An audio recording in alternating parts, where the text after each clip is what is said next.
Magandang gabi po sa lahat. Welcome back to another night of prayer and study of the Word.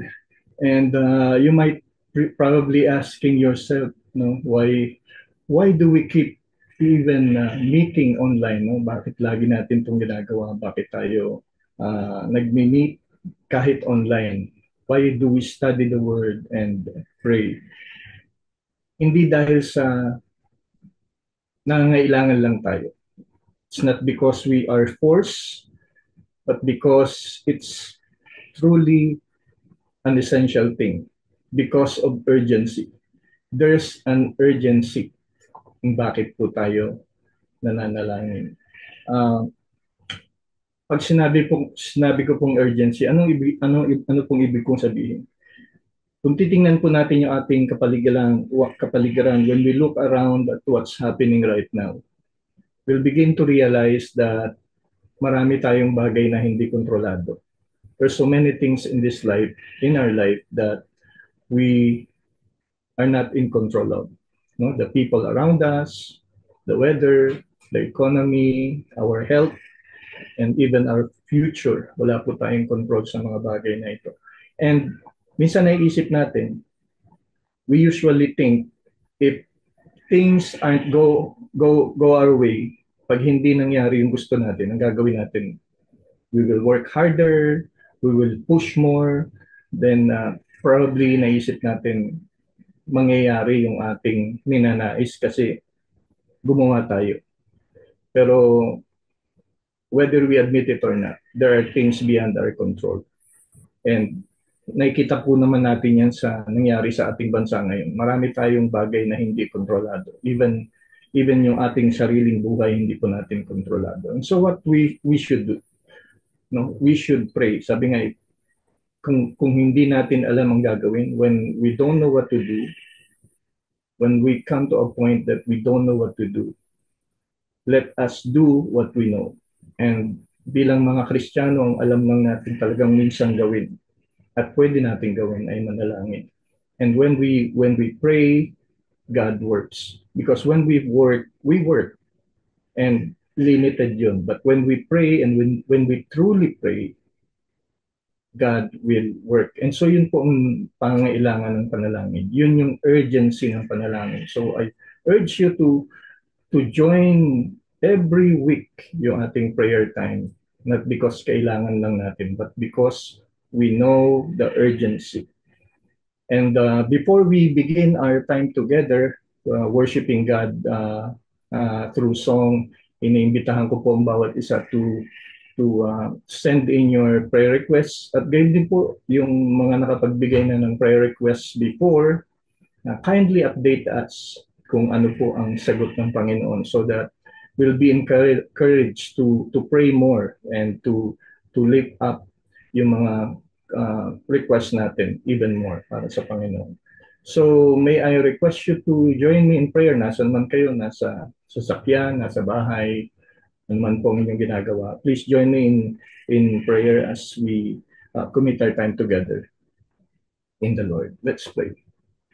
Panginoon, marami pong salamat sa oras na ito. We thank you, Lord, for giving us once again this freedom to gather, to study your word, and to pray together and to lift up our concerns to you. We recognize, Lord, that truly we are limited and we are weak. And there are things beyond our abilities to control. And so we recognize, oh Lord God, that you are the God who's sitting on your throne, ruling with power and authority. And I pray, oh God, that as we recognize that reality, help us, Lord, to continuously and intentionally pray, hindi lamang tuwing Wednesday, but every day, Panginoon, every waking moment of our lives, na kami po ay nasa posture ng panalangin. Lord, as we sing songs to you, O God, naway tanggapin mo po ito ng may kagalakan, Panginoon, aming papuri at aming pagsamba, Panginoon. Prepare our hearts to meet you and to receive your word, Father God. Commit everything unto you and to give you the highest glory and praise. In Jesus' name, amen.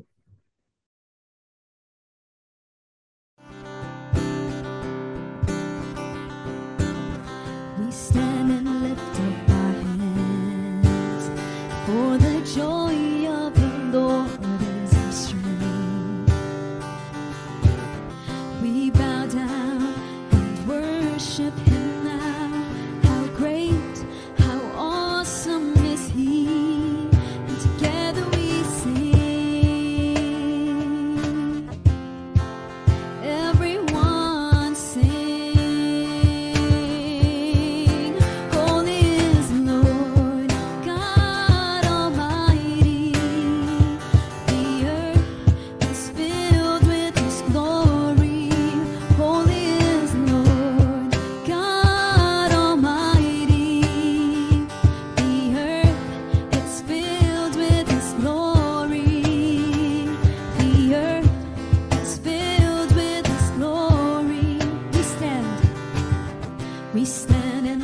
glorious cause of God engages our hearts. May Jesus Christ be known wherever we are. We ask not for ourselves, but for your renown. The cross has saved us, so we pray, your kingdom come. Let your kingdom come, let your will be done, so that everyone might know your name. Let your song be heard everywhere on earth, till your sovereign work on earth is done. Let your kingdom come.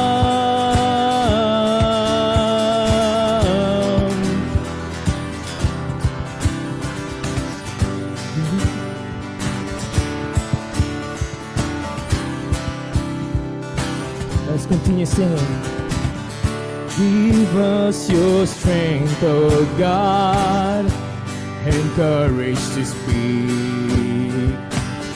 Perform your wondrous deeds through those who are weak. Lord, use us as you want, whatever the test. By grace we'll preach your gospel to our dying bread. Let your kingdom come, let your will be done, so that everyone might know your name. Let your song be heard everywhere on earth, till your sovereign work on earth is done. Let your kingdom come.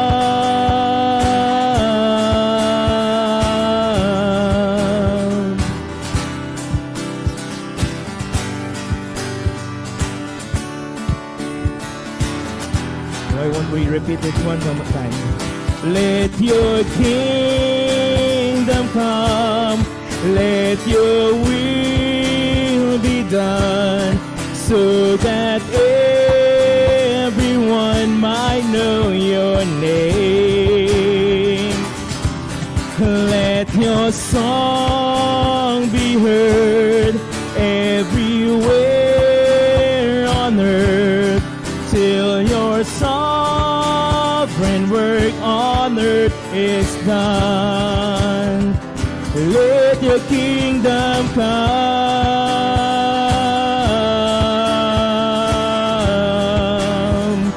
Let your kingdom come.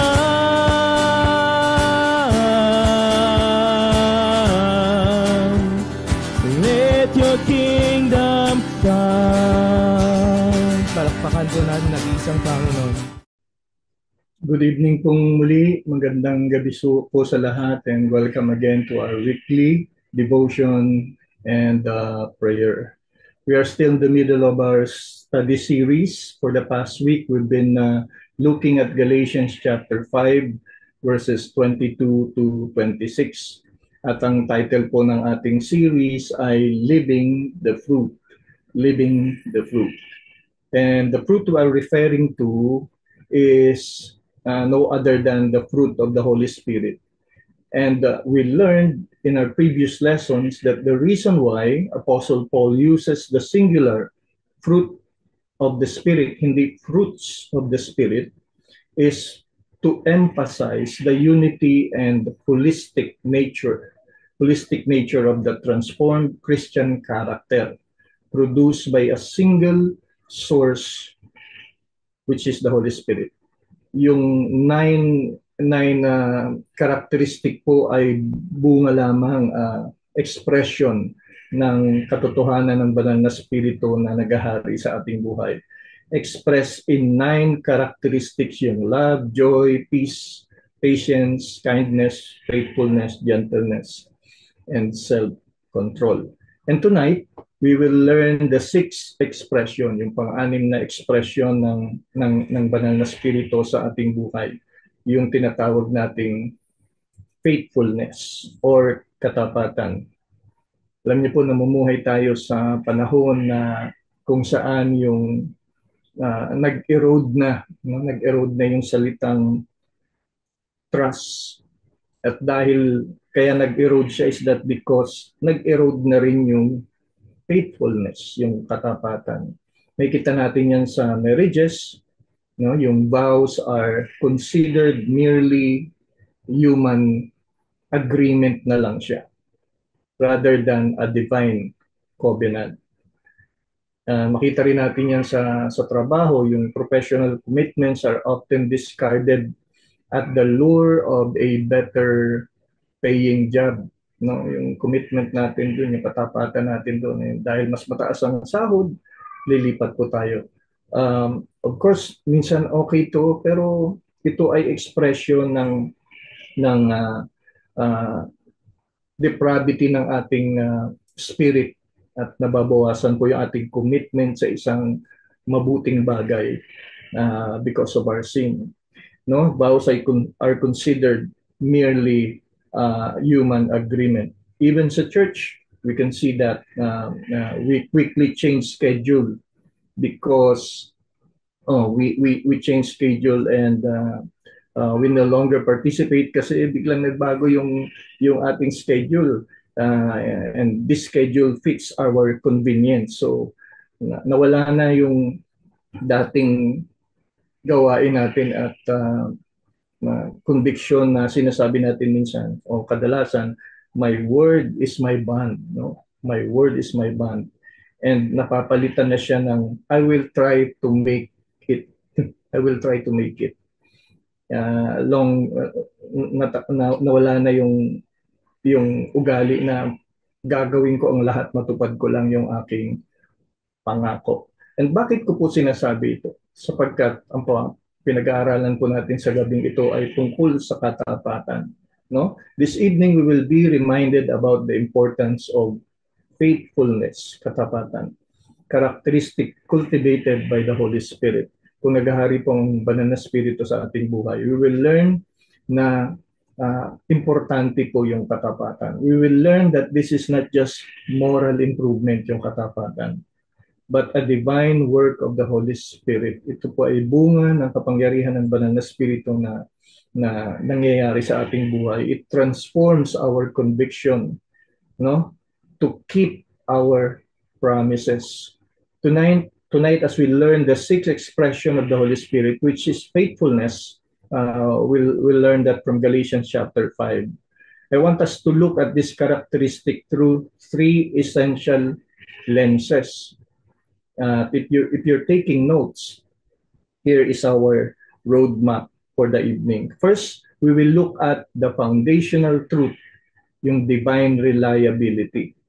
Pangalawa po, we will examine the theological basis, crucifixion and new life. And then finally, we will explore the demonstration of faithfulness, covenant living. Let's begin with our first point, the most crucial point. The faithfulness we seek is rooted in the foundational truth, no? Divine reliability. Ang sabi po ng Galatians chapter 5 verse 22 to 23, but the fruit of the Spirit is love, joy, peace, patience, kindness, goodness, faithfulness, gentleness, self-control. Against such things, there is no law. Yun po yung ating main passage. The specific Greek word Apostle Paul used here in this specific verse is pistis. Pistis. While this term most frequently translates to faith when referring to salvation, dito po sa context na ito, it refers to faithfulness. Yung emphasis po is yung reliability of the one giving the promise or trustworthiness. Reliability of the one giving the promise. Yun po yung emphasis ng salitang pistis dito sa context ng Galatians chapter 5. This is because pistis is a term used to describe the very character of Almighty God. Na ang Diyos po natin ay tapat, reliable po siya. Naalala ko nung paparating pa lang ang bagyo. I know that everyone is praying. Marami ang nagpipray. Pero there is this deep sense of peace in my heart. Sabi ko nga sa kay Mrs. na, tapos na, nanalangin na tayo. So, why worry? Nanalangin na tayo. Inilagay na natin sa kamay ng Panginoon. Why we should no longer worry? Kasi reliable yung ating Diyos. Of course, hindi nangyari yung mga gusto nating mangyari. Dumaan pa rin ang bagyo. But of course, we trust in His faithfulness. Faithfulness niya saan? Hindi lamang sagutin yung ating panalangin, kundi faithfulness niya at hapatan niyang turuan tayo sa maraming bagay. No? Hindi lang sinasagot ng Diyos yung ating panalangin, kundi tinuturuan niya tayo kung tayo ay nananalangin at tinuturuan niya tayo sa bawat sitwasyon. No? Yung salitang pistis dito, term used to describe the very character of God. Katiwa-tiwala po ang Diyos. Kaya po tayo dapat magtiwala sa Kanya. Makita rin natin dito yung revolutionary work of the Spirit. The Bible makes a huge life-changing claim. When the Holy Spirit moves in your heart, in my heart, He starts growing these divine qualities inside you and me. The faithfulness you show isn't just you, hindi ikaw yun. Ito po ay bunga ng kapangyarihan ng banal na Espiritu sa ating buhay. Kaya tayo nagiging reliable, kaya tayo nagiging tapat ay dahil kumikilos ang banal na Espiritu sa atin.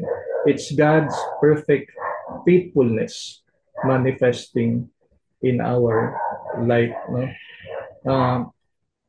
Nakikita natin yung kabigatan nito, cultivating the commitment, hindi dahil sa ating sariling lakas, kundi sa pamamagitan ng ating paglapit sa ating Panginoon. Sabi ng John 15 verse 5, I am the vine, you are the branches, whoever abides in me, he it is that bears much fruit. Nagbubunga tayo, ang bunga nun yung isa yun, yung katapatan. The more we develop intimate relationship with Jesus, we develop His character in our lives. Yung faithfulness niya ay nagiging napapasa sa atin. No? Sabi nga, proximity. You become the person you are very close to, no? Yung pag masyado kang malapit sa tao na nagagaya mo yung ugali niya. And so the more we get close to God, yung character niya ay napapasa sa atin.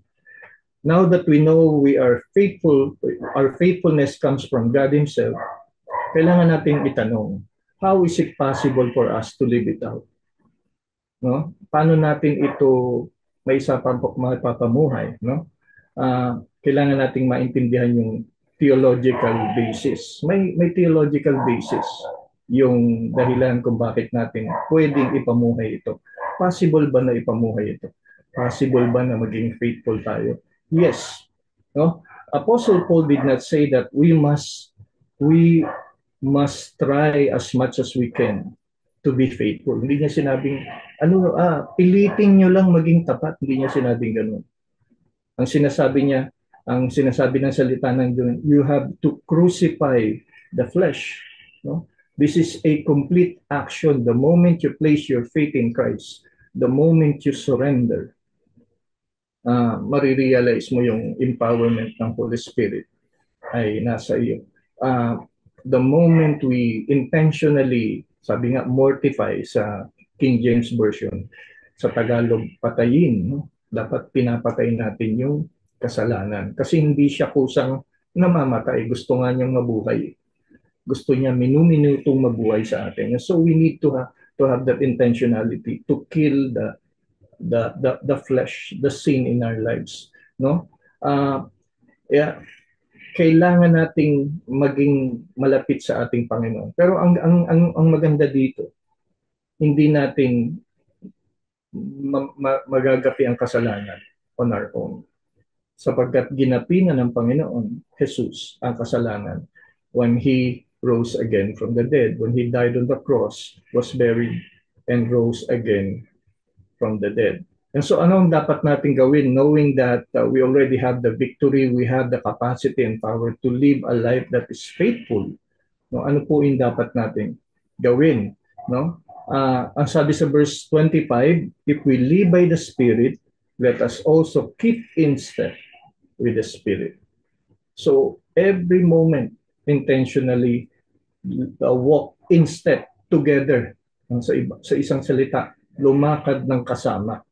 Hindi ka nauuna, hindi ka nauhuli, hindi ka nasa gilid, hindi ka nasa kanan, nasa kaliwa. Katabi ka, in step with the Spirit. Yung Greek term here is a military metaphor to march in formation, di ba? Kung nakikita nyo, nagmamarch ang mga sundalo.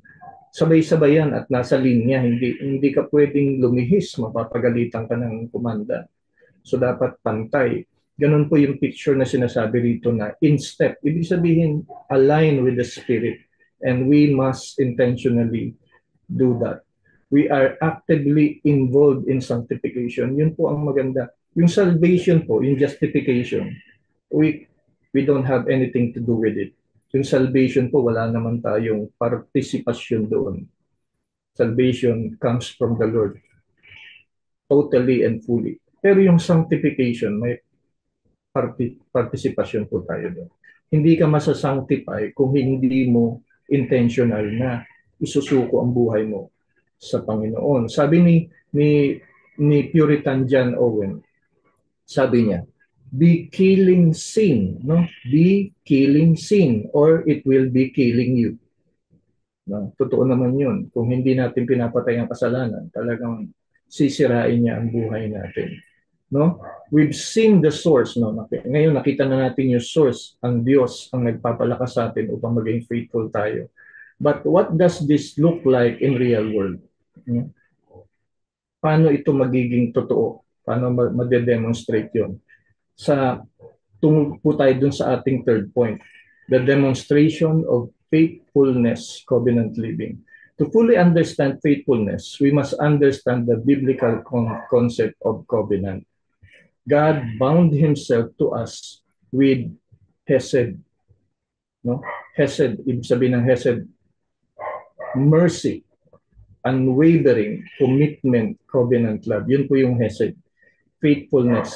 The Spirit produces faithfulness in us. We become a living demonstration of that divine hesed, divine faithfulness. No? And so how do we practice that? Sa ating mga marriages, no? Tingnan po natin yung ating mga marriages as hindi lang siya contractual, kundi covenantal. Na magandang terminology yun. It's a covenant with you and God. Now, as you grow close to God, as you allow the Spirit to move and control your life, makikita mo yung marriage mo, hindi lang siya transaction na pwede mong bigyan ng tawag dito, expiration date, kundi nakikita mo na yung marriage mo ay covenantal, eternal covenant with God and with you. Sinasabi ko lagi pag may kinakasal ako, you're not actually only making a covenant with your spouse. You're actually making a covenant with God. Kaya sacred ang marriage because you're establishing a covenant with God. Pangalawa, hindi lang sa marriage. Paano natin ma-exercise yung faithfulness sa church? We must resist the modern temptation toward consumer Christianity. Ano ba yung consumer Christianity? Lord, ano po ba yung matatanggap ko? What is it for me in the church? Ano yung makukuha ko sa church? But rather, ano ang mako-contribute ko? Yung faithfulness to share and to provide and to be a blessing. Lagi kong sinasabi sa mga member na uma-attend ng membership class, you should understand that the reason why you become a member of the church is not because you want to be blessed. Of course, automatic yun, mabibless ka rin ka naman talaga. But your attitude and motive should be, ano ang magiging partisipasyon ko para maging pagpapala ako sa church na ito. I want to be a blessing in this church kasi madalas, Lord, gusto kong ma-bless kaya aaten ako ng church. Dapat ano po ang maging partisipasyon ko para ma-bless ang church na ito. So yung faithfulness natin sa ating commitment ay magiging pagpapala po sa church. Pangatlo po, sa vocation, paano natin to may apply sa ating mga trabaho? Sabi sa Colossians 3:23, whatever you do, work heartily as for the Lord and not for men. Pag ginagawa mo ang trabaho mo dahil faithful ka sa Diyos, hindi magiging mahirap yung trabaho. Sabi, we render excellent work because we are working for an excellent God. So yung faithfulness natin, hindi para ma-promote.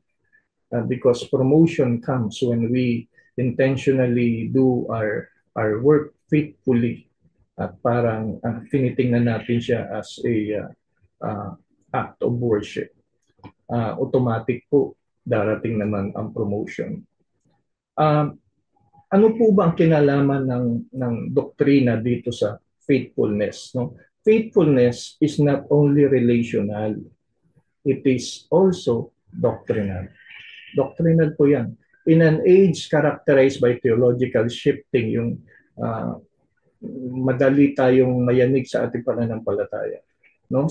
Yung ipinuproduce po ng banal na spirito sa atin is yung faithfulness to hold on to what is true and faithful. Sa panahon ngayon na kanya-kanya ng truth, nag-iimbento na ang mga tao ng sarili niyang katotohanan. Sabi nga relative daw ang katotohanan. No? Depende kung ano yung katotohanan mo, hindi naman katotohanan ko. Ganun, depende sa tao. But yung faithfulness natin sa doctrine is that being faithful to what is true yesterday, today, and forever. Faithfulness natin sa salita ng Diyos na hindi nagbabago.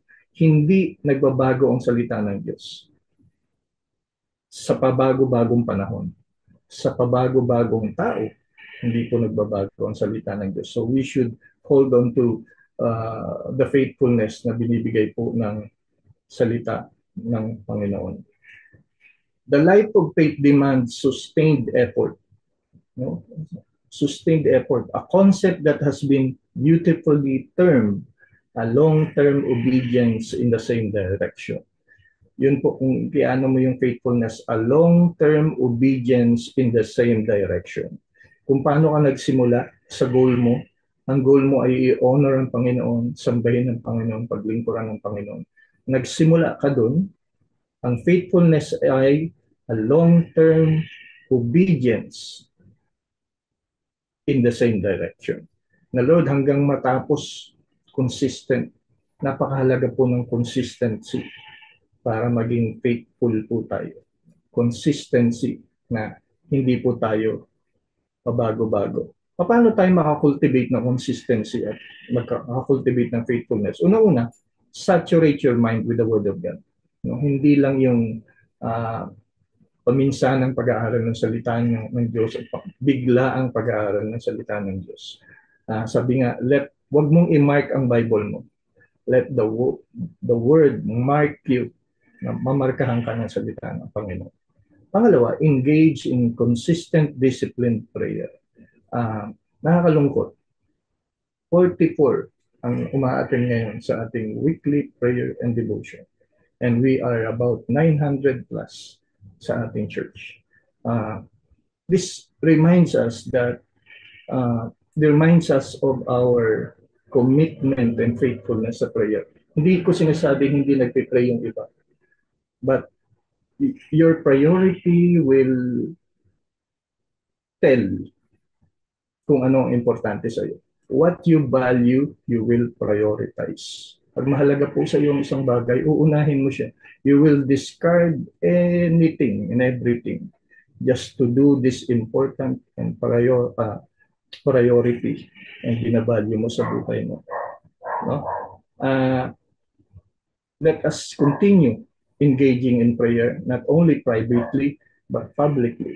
Gather regularly for corporate worship. I encourage you, those who are joining us each Sunday, every Sunday sa online, lalo na yung hindi naman makapunta face-to-face, but I encourage you to join us face-to-face. Kasi alam niyo po, hindi lamang naman yung para sa iyo kaya ka na-attend. Para po sa ibang tao kaya ka na-attend. Paano po nangyayari yun? Yung mere presence mo, encouragement po yun sa iba. Of course, may mga dahilan naman kung bakit hindi tayo nakaka-attend. Probably may sakit tayo o may mga challenges tayong kinakaharap. But you know, your presence, yung presence mo ay isang malaking encouragement sa iba. No? By just showing up, kahit di ka magsalita, may encourage yung iba. Isipin nyo, sa GG na lang, nag-prepare yung GG leader. Isang linggo niyang pinag-prepare. Tapos ituturo niya. Pagdating niya sa GG, iisa lang ang umattend. Okay lang din naman yun. But it sometimes causes discouragement to those who lead. Kaya yung ating commitment and faithfulness, yung sa attendance, napakahalaga po nun. Hindi lamang para sambahin natin ang Panginoon, kundi ma-encourage po yung iba. And so, ano po ang challenge sa ating ngayong gabi? Faithfulness is possible. Faithfulness is possible because God already gave us the victory and strength to do the impossible. Yung faithfulness ay hindi natin trabaho. Yan ay trabaho ng Diyos na igagawin sa ating buhay. Provided we participate, provided we surrender, provided we allow the Holy Spirit to work in our lives. No? Na, Lord, bigyan mo po ako ng katapatan. Baguhin mo po ang aking perspective. And that can only happen when we allow the Holy Spirit to completely work in us. Yung feeling ng Holy Spirit is not actually yung mag-speak ka in tongues, hindi po yun. Ang ibig sabihin ng filled with the Holy Spirit is that you are controlled, you are empowered, you are led by the Holy Spirit. Yung tatlong bagay na ito, kung totoo sa buhay mo, you are filled with the Holy Spirit. And when we are filled with the Holy Spirit, faithfulness will naturally flow in our lives. Tayo po'y manalangin. Panginoong Diyos, marami pong salamat for your word. Thank you, Lord, that you are faithful. One of your characteristic is that you are faithful, meaning you are reliable. We can always rely on you. We can depend on you. I pray, O God, that as we reflect on these things, turuan mo po kami maging reliable. Na kahit hindi reliable ang marami, turuan mo po kami bilang maging Kristiyano, bilang mga Kristiyano na maging reliable. That we hold on to our promises and we keep our promises because you are God who is a promise-keeping God. May you bless us, O Lord God, as we apply and reflect on these things. In Jesus' name we pray. Amen.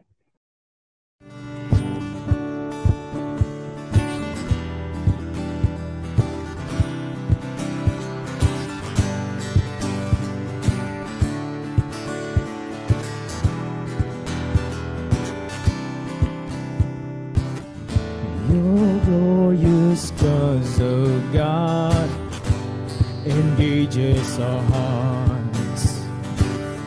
May Jesus Christ be known wherever we are. We ask not for ourselves, but for your renown.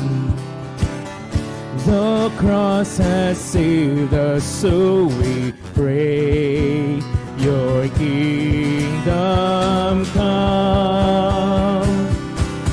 Let your kingdom come, let your will be done, so that everyone might know your name. Let your song be heard everywhere on earth, till your sovereign work on earth is done. Let your kingdom come.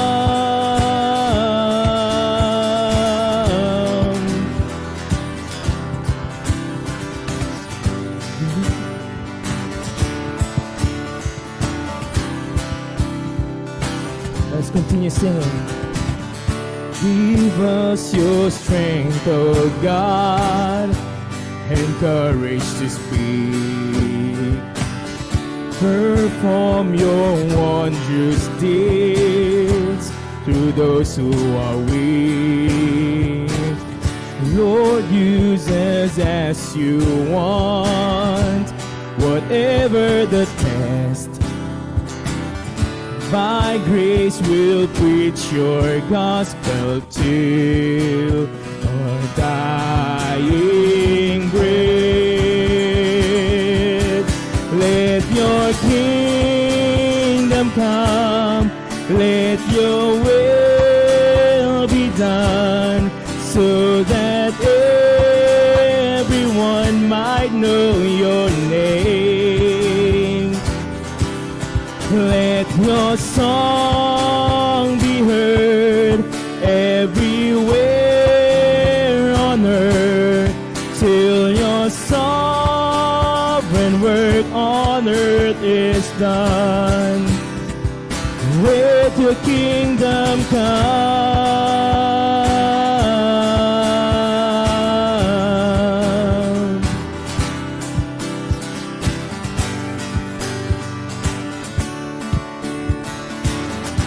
Why won't we repeat it one more time? Let your kingdom come, let your will be done, so that everyone might know your name. Let your song be heard everywhere on earth, till your sovereign work on earth is done. Let your kingdom come.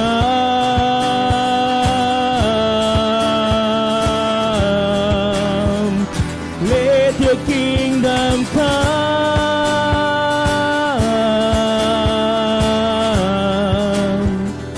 Let your kingdom come.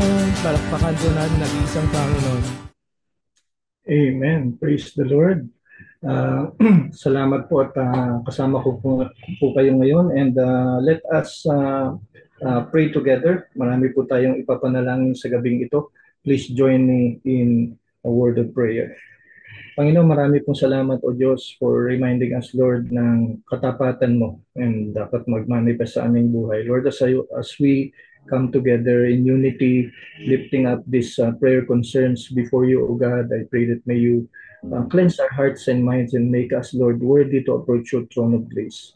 And Lord, we thank you, Lord, that we can come before you, O God, with confidence that you are a prayer-answering God and you are dependable, Panginoon. Pwede ka naming lapitan. And so, Lord, we lift up to you, Panginoon, sa oras na ito. Nadalangin namin si Mami Shelby Viloria.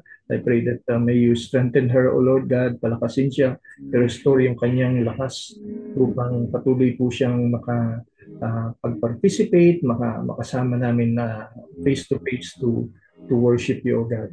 I pray, Lord, for Raul Royo, Girly Pintuan, Alvin Albaran, and Queenie Galisa. And praying, Lord, for your healing to be upon them, O Lord God. We depend on you, O God, that you are faithful, God, who will answer our prayers, O God. Ikaw po magpagaling sa aming mga kapatid. Ngayon din po sila Pen Colina, Sister Shirley Perez, si Angie Montalvo Tino. We also pray for Pat Pasis, Eloisa Fernandez. We also pray for Kuya Nelson, Panginoon, and Pastor Mike Trinidad and Mara Enriquez. Lord, alam niyo po kung anong kanilang pinagdadaanan. Mas kilala niyo po sila and alam niyo po ang pangangailangan nila. Lord, meet them tonight, O God, and may your power be manifested in their lives. Provide their needs and allow them, Lord, to recover and get healed, Panginoon, according to your grace and mercy.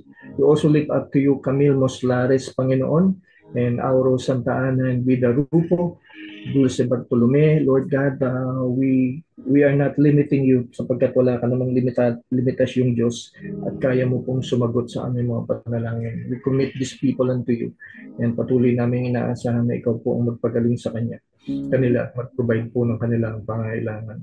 We also pray for Lynette de Sabilla, Eileen Morelos, Marlene Jane Panoso, Rogelyn Mendiola, Dominic Mendoza, and Weng Villatito, Panginoon. Lord, whatever they are going through, no matter how impossible it is sa paningin po ng tao, we know, Lord, na ito ay hindi imposible sa iyo sapagkat tapat ka sa iyong mga pangako and you are able, more than able to hear us, Panginoon. So we commit these people unto you, Lord, sa iyong mga kamay.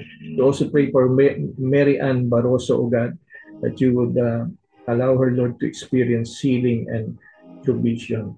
Lord, dinadalangin din po namin ang aming mga kapatid na going through a dialysis treatment. We pray for Christian Cruz. We pray for Reverend Timothy Kumising, who just undergone a operation, Panginoon, surgery. I pray for Zeus Aboy and Sister Milet Uy, Sara Sabas, Merly Cabisuelas, Panginoon. Lord, katagpuin mo po sila, Panginoon na Diyos. Sa iyo po kami lumalapit sapagkat kami naniniwala na you are limitless at kaya mo po silang abutin at tapat kayo po sa iyong mga pangako.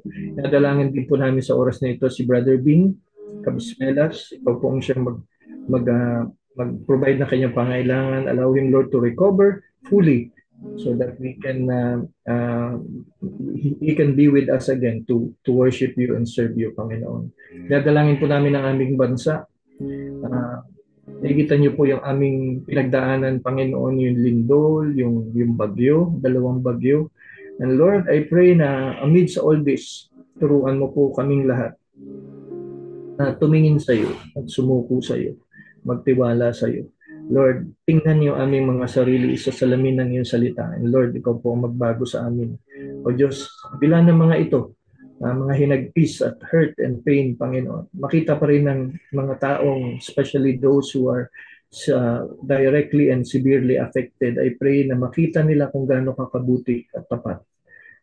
Lord, na nais mo pong magpakilala sa kanila bilang Diyos na kayang iahon sila sa anumang challenges na meron sila sa oras na ito, Panginoon. I pray for our government, O God, na makita po nila na sila ay pinagkatiwalaan ng kapangyarihan at kailangan nilang maging tapat at maging good steward sa mga kapangyarihang pinagkatiwala ninyo sa kanila sapagkat the day will come that they will be accounted, Panginoon. They will account all these things that you have entrusted unto them, O God. And I pray na katagpuin mo po sila sa mga oras na ito so that they can faithfully practice, exercise po yung kanilang kapangyarihan. Lord, dinadalangin namin sa inyo si Levison Mariano.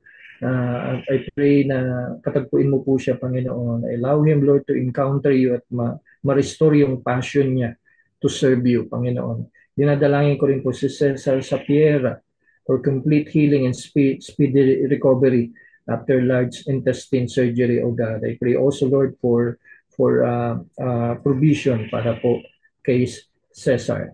I'm praying, Lord, also, Lord, for divine Gatsalyan, for reassurance, Panginoon, na ikaw po ang siyang nagsasaayos ng lahat, Panginoon. Ikaw po magpapagaling sa kanya. Ikaw po magkaloob ng pangangailangan niya, Panginoon. Iparanas mo po ang iyong presensya sa buhay po ng aming kapatid na ito. Lord, we pray for Alan Parawan for healing and recovery and restore her strength, Panginoon, from flu, Panginoon. Dalangin ko po na siya ipagalungin mo. Patuloy ko pong dinadalangin si Pastor Timothy Comising.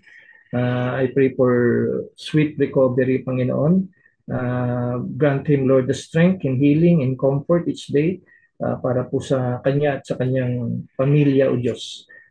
Maranasan nila na ikaw ang Diyos na tapat na sumama sa kanila noon at patuloy na sasama sa kanila ngayon, Panginoon. Lord, sa oras pong ito, nadalangin din namin ang ministry ng church, Panginoon, ng Christian school. I'm praying, Lord, for the teachers and students. I pray that as you have entrusted us with this responsibility to teach and disciple these 400 students, oh God, I pray that may you grant the teachers the wisdom and discernment how to handle and teach and lead these students, oh God. I pray na ma-encounter po ng mga batang ito ang iyong presensya at sila po ay makakilala sa iyo bilang Diyos tagapagligtas at sila po ay mabago, Panginoon.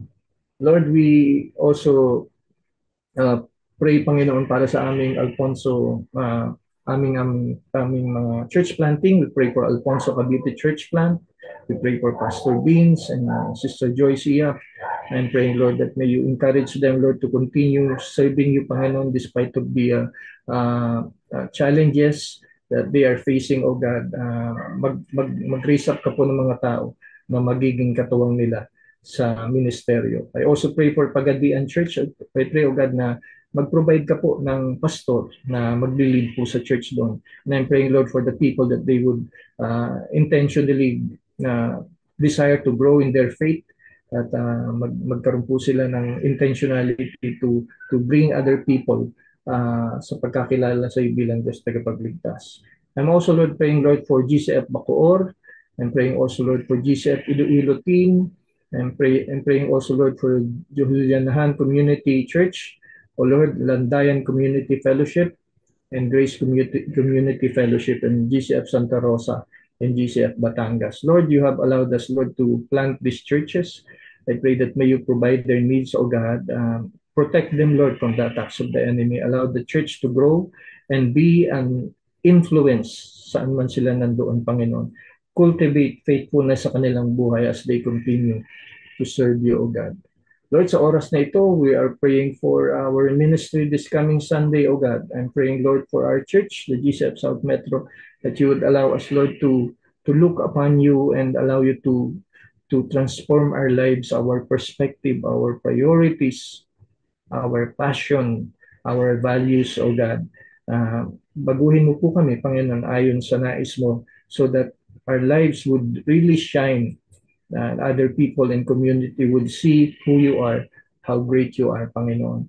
Lord, we also pray for our worship services this Sunday. I pray for Pastor Don Wico as he prepare for the message this coming Sunday. I pray for restedness in spirit and allow him, Lord, to encounter you while he is studying your word. Mabless po siya sa sarili niyang mensahe as you allow him, Lord, to encounter you personally as he prepares. I pray for the church as we prepare our hearts, Lord, to hear your word this coming Sunday, Panginoon. Alisin mo po lahat ng balakid. Bigyan mo po kami ng pagnanais na mapakinggan ka fully, Father God. Lord, I commit everything unto you, and we thank you, Lord, for allowing us, Lord, to pray tonight and to be together, Panginoon, to study your word. I am praying, Lord, na bigyan niyo po kami ng kapangyarihang i-apply po ang mga katotohanan ito sa aming buhay, Panginoon. Lord, we pray even for those things that we failed to mention tonight. Ikaw po magdagdag na pagpapala para po sa mga panalangin ito, Panginoon Diyos. Maraming salamat po. Pinupuri ka namin at sinasamba. Sa pangalan po ni Kristo Jesus, aming dalangin. Amen.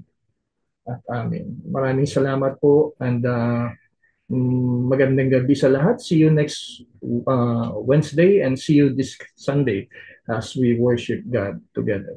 God bless us all, and have a pleasant night ahead of us.